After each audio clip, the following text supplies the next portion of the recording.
Welcome back to another episode of Mic'd Up with Emari Doby, where we go beyond the highlight reels to hear the stories of real athletes and their journeys and what the lessons that shaped them. Today's guest isn't just a talented athlete. She's someone who shared the court with me back in the day. We played on the same team, same organization, and we were friends growing up. And even though life took us in different directions for college, she's been making big moves, and I can't wait to hear her story. So, Amiah Simmions, how are you doing today? Hello, I'm doing good. Hey, girl. Okay, so it's been a while since we talked. Yes. How's life been treating you? It's been good. You know, time is different now after graduating, and I'm back home in Kansas. I've never been home this long, so I'm just seeing where my journey takes me now. Okay. When was the first time you thought about our AAU days? I think about it here and there. It feels like so long ago now. It was, yeah. But, you know, we shared some good times on the court. Yeah. That was forever ago. I think I was telling her earlier, like, I just had a random thought of us in Hy-Vee Arena. They shut it down now, but us just talking before runs and stuff. I love being on her team, y'all, because y'all see the highlights. She's a bucket. But I read into your journey. You started in the garage with your dad, and was there ever a moment where you thought I actually could go somewhere with this sport? You know, I did. Once I started working hard and really putting in more work than my peers, I knew that I could really take it far. And my goal was always to play college and then one day professional. And I just never stopped. I feel like the work ethic just kept going and just fueling me throughout my career. Mm-hmm. Look at God. That's amazing. Thanks, girl. So looking back at everything you've done so far, the schools you played for, the milestones you hit, was there a moment that you realized all the hard work was worth it? Yeah, once when I got to college and I was able to like thrive when I got there right away instead of having to go through all like the difficulties right off the bat, but all like my hard work had like separated me. So I definitely saw it in my freshman year. Also because I was just very determined. I was also like a Division II school and I wanted to go D1. So yeah, I definitely saw it once I got to college. Okay. Before we even continue with the rest of the podcast, I need you guys to understand who I'm sitting across from right now. Because you've been building your resume and it speaks for itself and it's nothing but impressive. A standout athlete from Kansas. You dominated your senior year. You averaged 34 points per game, earning All-State and Tri-Country Player of the Year honors, starring in basketball, track, and volleyball, all while holding a 3.9 GPA and being a part of the National Honor Society. You went to Biola, where you were named Pac-West Freshman of the Year and made the All-Pac-West second team. From there, you transferred to Alabama A&M and hit your 1,000-point milestone. Earned SWAC All-Second Team, SWAC All-Tournament Team, and recognized as Division I HBCU All-American Second Team Player. Then, at San Jose State, you're lighting up the Mountain West with 15 points per game. Go, girl. Like, what? A .414 field goal percentage, and even dropped the season high at 38 against Utah State. That's a caliber athlete and even a better person. And that's who we have on the mic today. So I am so proud of you. I know I said it earlier, but from our days in middle school and just clowning around in high school to see how far you've made it, it's truly been a blessing. And to see that I got you on the mic, it's amazing to even see you and see how much you've grown. So thank you. No, it's amazing. So take me to your HBCU. What was that experience like? Yeah, when I first got there, it was a culture shock for sure. I had never been around that many Black people, and I was just like, oh, I didn't even know like what to expect, but I ended up loving it so much. And I had some hardships throughout my 2 years there, but yeah, it was a great experience, honestly. And sometimes I wish I could go back. It was definitely my favorite out of all three schools I went to. So. Yeah, I can't imagine because HBCU just looks like so much fun online. That's for sure. Like the parties, the nightlife, the energy just seems ecstatic. And to be around your people, you can't ask for nothing better. Were there any like things you did with your teammates that you reminisce on? I feel like we all hung out together a lot. So if there was ever somebody's birthday, we would all go to dinner together. It was very much our whole team. I mean, not always, but like majority of the time, which I really enjoyed that. But something else about the HBCU like environment was the games. There was always so many fans. Like it was crazy, and we weren't even like a high major school, so Right. having that support was great. I love that. Okay. So what do you do to prepare yourself mentally and physically before a game, before practice? Because it can be hard to show up every day and being consistent. Yeah, I like to pray before my games and write in my journal. Just taking like a silent time to be by myself, because a lot can be going on. It can be crazy, and I just feel like you need to take that time for yourself, and that really helps me prepare. Even just like getting ready, doing my hair and makeup, like my whole routine. I like to like leave shoot around like right away. I'm going to my room, like I gotta get ready. I need that time to get ready. So yeah, just a little routine. Okay. What does your pregame ritual look like? Yeah, like I said, hair, makeup, then I listen to music. I always am like the first one to the gym. I like to get extra shots in before anybody gets there. So you don't treatment. like, it's not too much, like you don't got to go in and like just be the loudest one. Like you're just the same person every time, and like, you just go in and. Yeah, I'm more quiet. I've never been as much of a talker. Really? Yeah. Okay. Especially on like the court. Yeah. I know my social media people think I'm just this like, energetic bubbly, person all the time, but it's really not me. I feel like I have like a alter ego when I like get on social media. Like I'm able to like express myself more. But when you first meet me, I'm definitely more shy.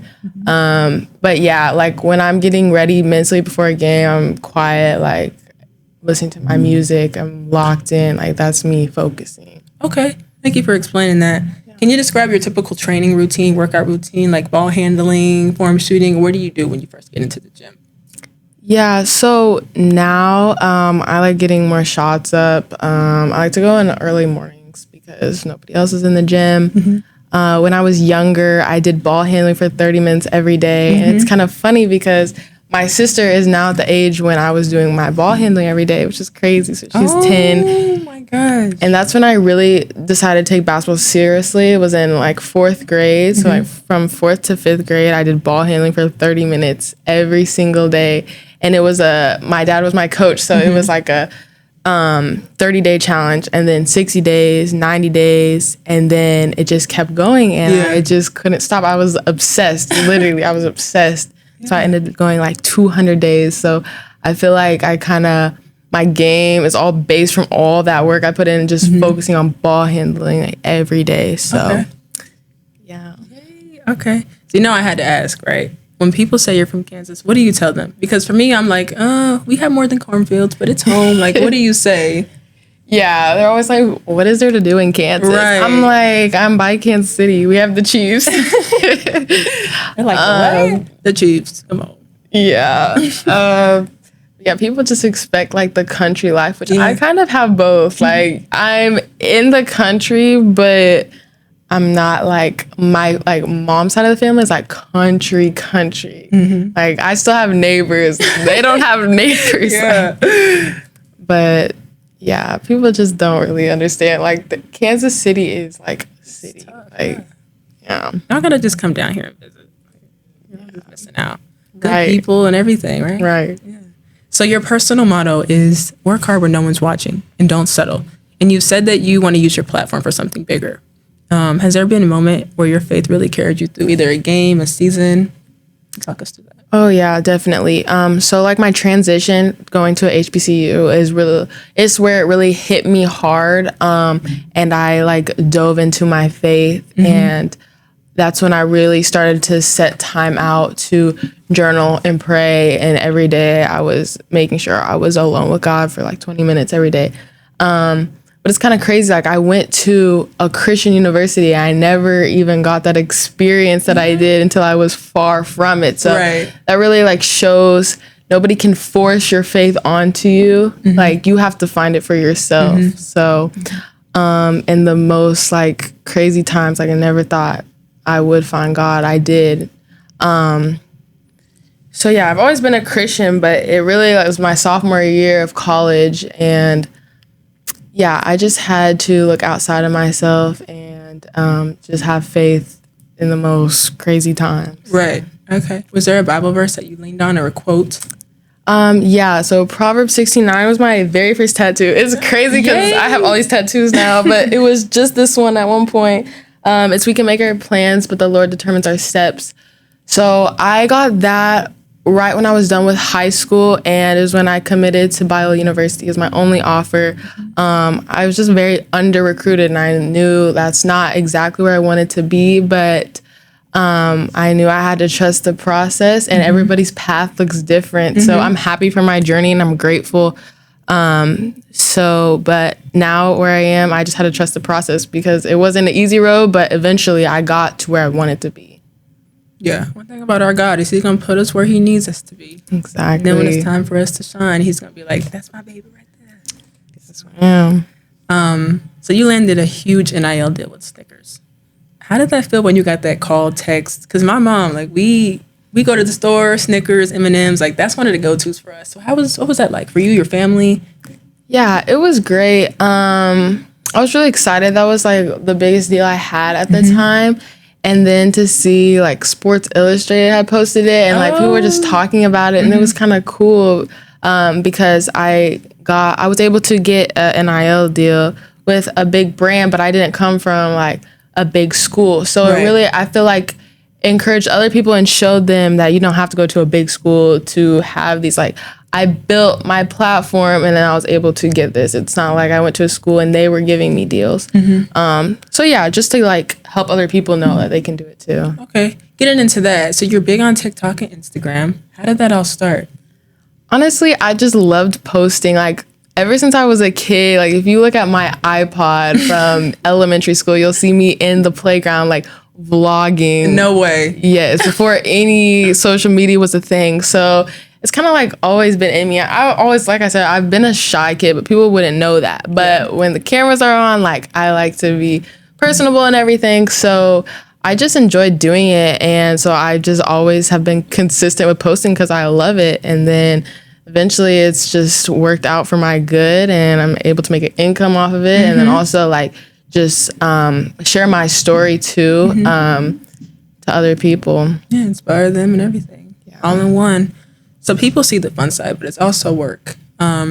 What's it like keeping up with the posting, the trends, and even the audience? Yeah. I feel like the biggest thing, other than consistency, yes, people don't want to post every day, so that is hard, but being able to be your authentic self and post. I feel like not everybody is social media influencers because not everybody wants to put themselves out there, and it can be hard. It can be embarrassing, cringy. Like, people can say all sorts of stuff, but just not caring and being confident is the biggest thing.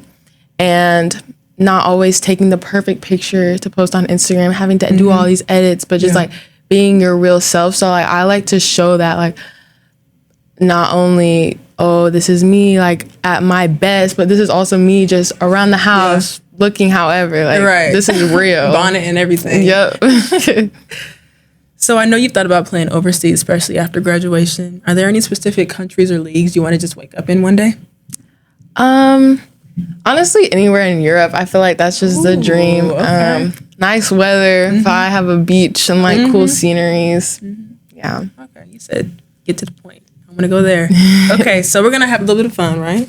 We're going to do rapid fire questions. Okay. First thing that comes to your mind. No overthinking. Oh, gosh. Okay. Ready? Yeah. Favorite pregame meal? Pasta.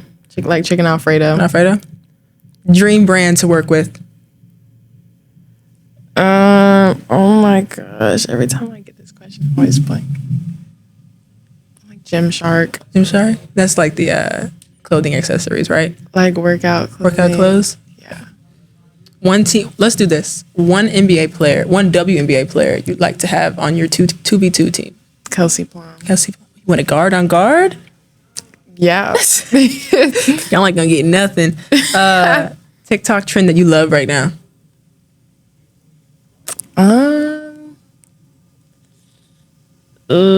Anything that's like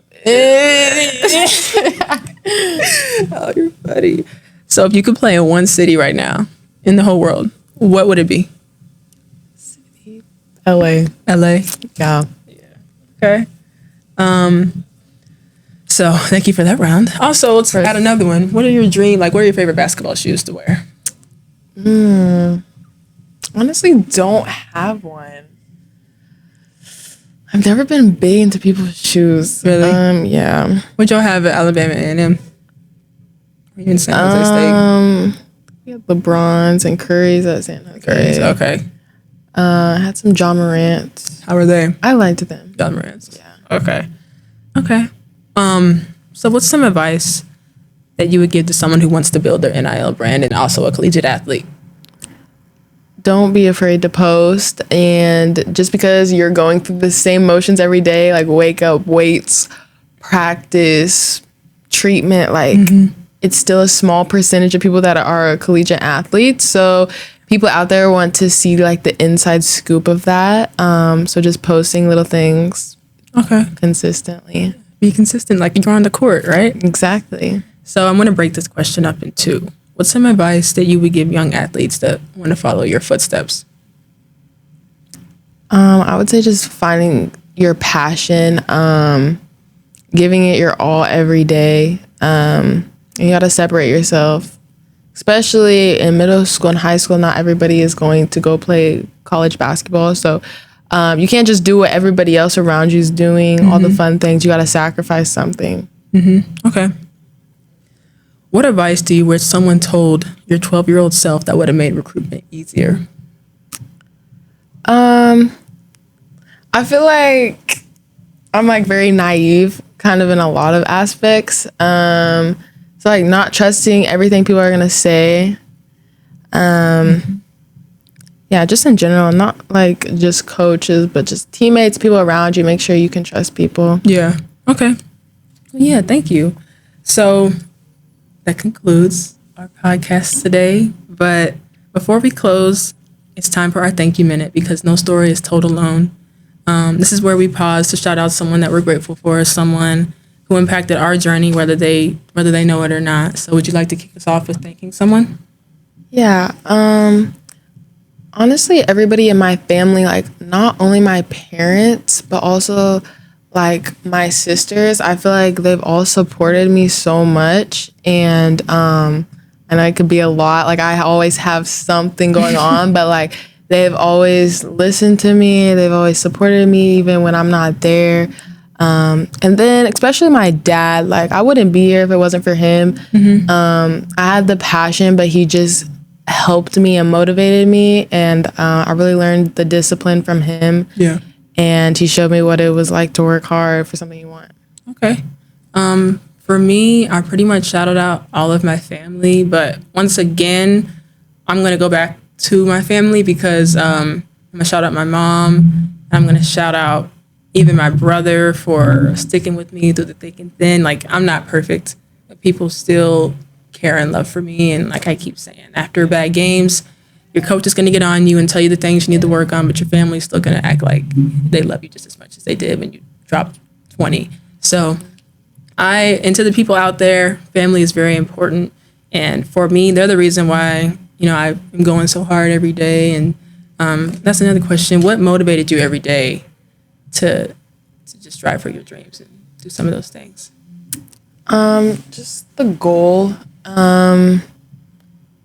And just like having enjoyment through the process. But yeah, like the feeling I get being on the court and all through like preseason, all those hard times working through it, like just knowing you're going to get that reward. I feel like I love having fans in the crowd. Like that really drives me. And just that game atmosphere. So just looking forward to that. What was some of the craziest things you heard a fan say? If it's not PG, we can skip. I don't even know that any of that come to my head, but it's been some crazy. Some crazy things, especially at A&M. So. But yeah, like she said, like it's some of the things that you enjoy doing. You have to do it for more than yourself. Because on the hard days, you're gonna be like, I want to stay in the bed, but I know I gotta do it for mine. You have little siblings and stuff, so we're both the oldest, so we get to connect on a lot of things. Yes. So. But